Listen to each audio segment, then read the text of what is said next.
Hello viewers, আজকে আমি দেখাবো মুশফিক ফারহানের 14 ফেব্রুয়ারির নতুন নাটকের কালেকশন। আশা করি নাটক তিনটি সকল ফারহান ভক্তদের ক্রাশ হবে। নাম্বার 1, ভালোবাসার দিবস উপলক্ষে আসবে বাজি। এখানে অভিনয় করেছেন মুশফিক ফারহান এবং কেয়া পায়েল।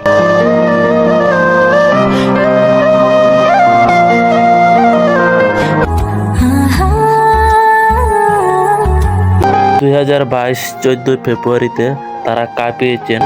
নাটকটি দেখে কাঁদে নাই এমন কোনো ছেলে পাওয়া যাবে না। নাটকটি সকল দর্শকের মন জয় করেছে।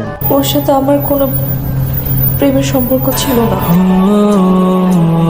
সাদিয়া আয়মান ও মুশফিক ফারহানের আগের জুটিতে বহুল আলোচিত নাটকগুলো ইতিমধ্যে সবাই দেখেছেন।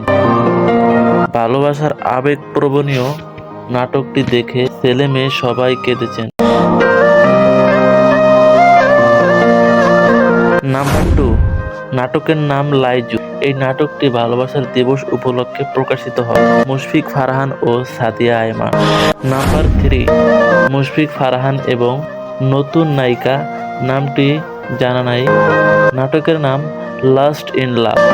এটি ভালোবাসার দিবস উপলক্ষে রিলিজ হবে। কেউ বলেন না যে আপনি আর স্মোক করবেন না।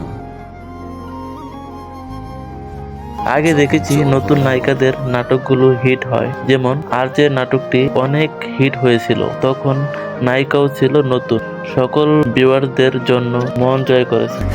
যে স্বার্থের কারণে আমি যাকে ভালোবাসলাম তাকে সারা জীবনের জন্য হারাইলাম। আমি ছেড়ে দিছি। আপনি বিয়ে করছেন, আপনি আমাকে পানিশমেন্ট দিয়েছেন, আপনি জিতছেন, ইউ আর দ্য উইনার। ভাই, আমিও নতুন ইউটিউবার, একটু ভালো লাগলে অবশ্যই সাবস্ক্রাইব করে পাশে থাকবেন। ধন্যবাদ।